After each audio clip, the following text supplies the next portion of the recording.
With the release of FS 2020 coming this month, it is quite difficult to not get excited about it. Amazing graphics and aerodynamic simulations sound great, but what if you don't have confidence in your machine to run it? What options are still available if you're looking to get into flight simulation in 2020, but your graphics card weeps whenever you watch the FS 2020 trailer? Maybe this old flight sim is the right fit for you. Welcome to the channel, I'm Cadet Pep, and today we are going to be looking at Microsoft Flight Simulator 10. Now the first thing we're going to consider is its age. Released in 2006, this sim is going to be older than some of the people playing FS 2020. To put that into perspective, SpongeBob SquarePants was only into its 4th season at the time, meaning any decent system that you've purchased within the last few years is most likely going to be able to run, if not max out, FSX. Now the trade-off of this obviously is going to be the graphics, but if I'm being completely honest with you, watching back footage of this game, it looks pretty decent. You're obviously not going to be able to do VFR flying in this, but the aircraft and the auto-gen scenery are reasonably sharp. The aircraft models are actually still quite nice, and the sound is decent. There is a great variety of aircraft for you to choose from airliners to helicopters. You're not going to find any study-level aircraft in this sim, so it's more of a quantity over quality thing. But that being said, each aircraft does feel different from each other, and they all have pretty good cockpits with instruments that will show you all the information you need to fly them.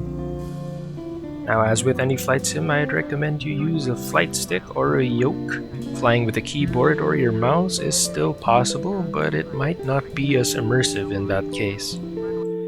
Now at first, I played with Free Flight, where you can take any aircraft anywhere in the world at any time, with almost all the airports in the world to choose from as a location. You can even add failures to happen at any point in the flight to make things a little more challenging for yourself. There isn't too much in the way of ground handling, but at certain airports you can avail of pushback carts which will help you push back.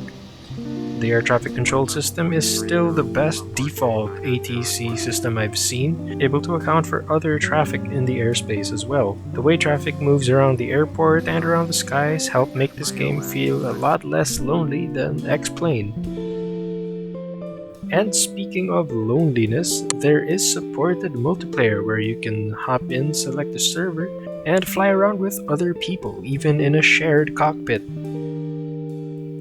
If that was all FSX had to offer, I'd say not bad. It's a pretty good simulator. But there's much more. From Free Flight, we hop into the Learning Center, where you'll find a lot of resources that will tell you much of what you need to know in flight simming, and even some real-world aviation, from the different types of clouds to some basic aerodynamics. There's a lot to learn in aviation, and this is a great place to learn it. And if that's not enough, you can even take flight lessons with Rod Machado, who will take you through everything from basic flight maneuvers to ILS approaches. Each lesson comes with ground school material which will prepare you for the lesson at hand. This is an excellent way to learn how to fly not just in the sim, but also in real life. In this lesson, we're going to learn how to fly straight and level. Shall we proceed full speed ahead? Not so fast, rocket pants. In missions, you'll find a variety of scripted, fully voice-acted scenarios which range from teaching you basic controls to dealing with an in-flight emergency to everything in between. Fly a 747 into Singapore during a monsoon. Fly a stunt plane around the timed race course. Attempt and fail to deliver cargo by sling. These missions make FSX feel more like a celebration of aviation than just a simulator. Before landing checklist, landing gear, down. Flaps set to 45 degrees. Before landing checklist, complete. As a vanilla package, FSX seems to me like the most complete single-player and multiplayer experience. On Steam, the game is about 630 pesos, which in my opinion is excellent value for what you're getting. And on a Steam sale, the price can drop even lower. Being quite an old simulator also means that there is a huge number of add-ons that you can find for it. Additional aircraft, better scenery, weather engines, business simulations. The sky is truly the limit when it comes to what you can find on the internet for the sim. So overall in 2020 I'd give this simulator an 8 out of 10.